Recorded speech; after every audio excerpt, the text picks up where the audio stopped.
तो श्री भरत जी भजन करने बैठे, मृग का ही उनको चिंतन उठता, मृत्यु को प्राप्त हुए तो गति बिगड़ गई, मृग बन करके आए। फिर भरत बन करके आते हैं, ऋषभ देव के पुत्र बन करके आए। 3 भरत हुए हैं हमारे, एक शकुंतला पुत्रम भरत, एक श्री ऋषभ देव जी के बालक भरत, और एक रघुकुल के दशरथात्मज भूषण श्री भरत, जिनके नाम से अजनब खंड का नाम भारत पड़ा, ये वही भरत हैं।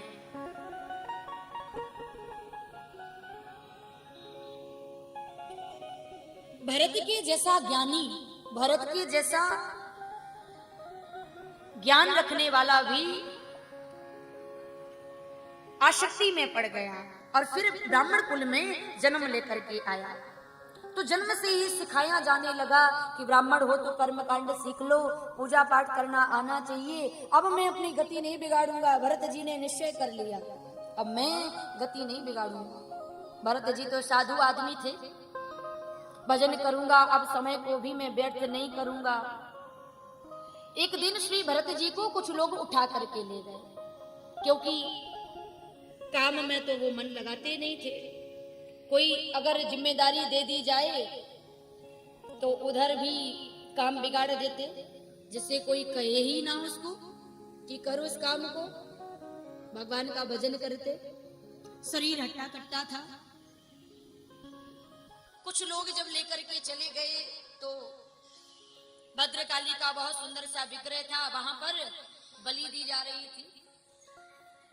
तो श्री भरत को जब देखा तो मैया भद्रकाली को प्रेरणा हुई कि ये मेरा भक्त है और इसको तो कम से कम छोड़ दीजिए। तो वहां पर बलि इनके चढ़ने से बच गए, धर्म ने इनकी रक्षा कर ली, क्योंकि कभी इन्होंने भी धर्म की रक्षा करी थी। इनका जो धर्म था, इन्होंने उस बहते हुए बालक को नदी से बचाया था। सो आज भरत जी ने देखा कि राजा रघुगढ़ की सवारी जा रही है और उसमें जो पालकी उठाने वाले कहार हैं, एक कहार बीमार हो गया। अब राजा रघुगढ़ की पालकी के लिए एक कहार की आवश्यकता, इनका शरीर देख करके भरत जी को लगा दिया पालकी उठाने के लिए। भरत जी साधारण तो कोई थे नहीं, भरत भगवान का भजन करने वाले ज्ञानवान।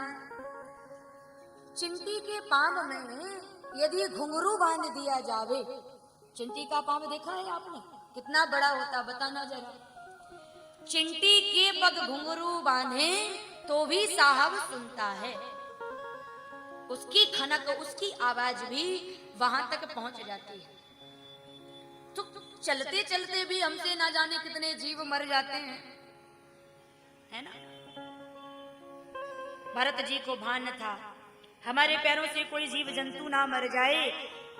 पालकी लेकर जब चल रहे भरत चिंतन करते, देख देख करके चलते, पैर उठा उठा करके चलते, उछल कूद करते।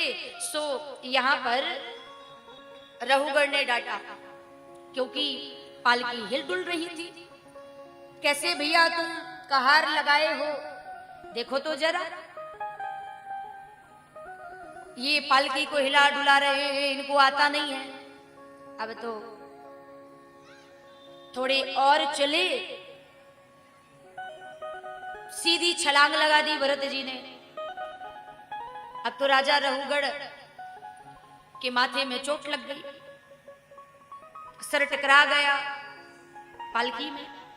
नीचे झांक करके कहा, देख करके क्रोध आया, क्रोध में डांट लगा करके बोले भरत जी से, आपको सही से पालकी उठाना नहीं आता है क्या, चलाना नहीं आता है क्या, चलना नहीं आता है। राजा रघुगढ़ को क्रोध है तो डांट रहे हैं। आज पहली बार भरत जी ने कुछ शब्द बोले, कुछ बोला। रघुगढ़ ने कहा, मैं आपको मृत्यु दंड दूंगा। भरत जी धीरे शब्दों में बोले, आप ये बताइए, आप मारेंगे किसे? आप दंड किसको देंगे? आप किसको मारेंगे? मैं तो वो आत्मा हूं जो कभी मरता ही नहीं हूं। नैनम छिदंती शास्त्राणी नैनम दहती पावका। आप किसको मारेंगे? रहुगढ़ के कानों में जब ये शब्द सुनाई पड़े तो रहुगढ़ जान गए कि ये तो कोई मुझे आध्यात्मिक व्यक्ति दिखाई देता है, जिसको वेद वेदांत का ज्ञान है। वो साधारण नहीं हो सकता है, वो साधारण नहीं है। हमारा शरीर अलग है, आत्मा परमात्मा में विलीन होने वाली है। जैसे कि एक मोबाइल होता है ना, तो मोबाइल में एक सिम पड़ी हुई है।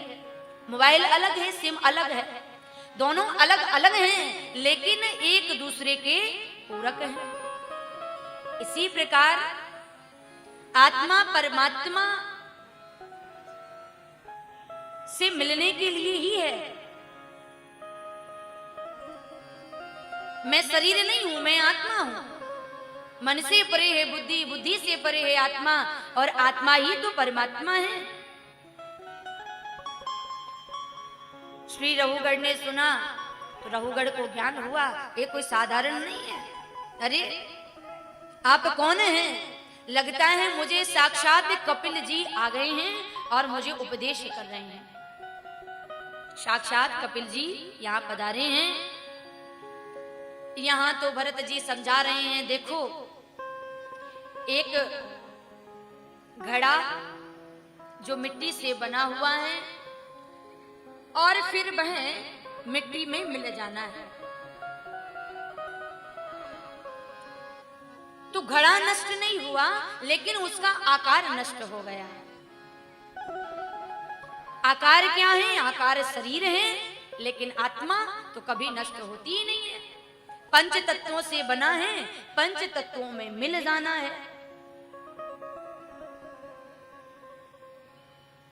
आकार हम कोई भी दे सकते हैं।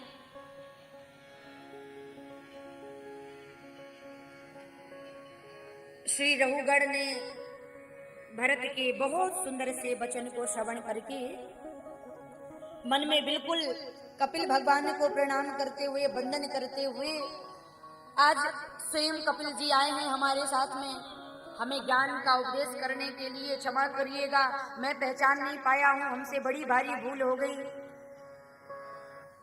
राजा रहुगढ़ ने क्षमा याचना करी। भरत ने कहा, अब मैं अपना समय व्यर्थ नहीं करूंगा, अब मैं बिगाड़ूंगा नहीं अपनी गति को, इसलिए तुम भी भजन करो। भगवान के भक्त को भजन करते करते करते भक्ति में आरूढ़ होते होते ही बहुत सारे ऐसे अभ्यास हो जाते हैं,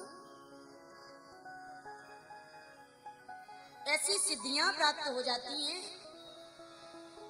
जिनके विषय में उन्होंने कभी सुना नहीं, कभी देखा नहीं, लेकिन भक्ति उनको वो भी दे देती है। जैसे श्री हनुमान जी महाराज के पास में अष्ट सिद्धियां थी, अड़िमा लगिमा प्राप्ति ईश्वरीय वसित्व जैसी। अष्ट सिद्धि नवनिधि के दाता, अस्वर दीन जानकी माता। भक्ति के कारण और अपने इष्ट में जब भरोसा भक्त रखता है, आस्था जब रखता है, तो फिर इष्ट काम करता है।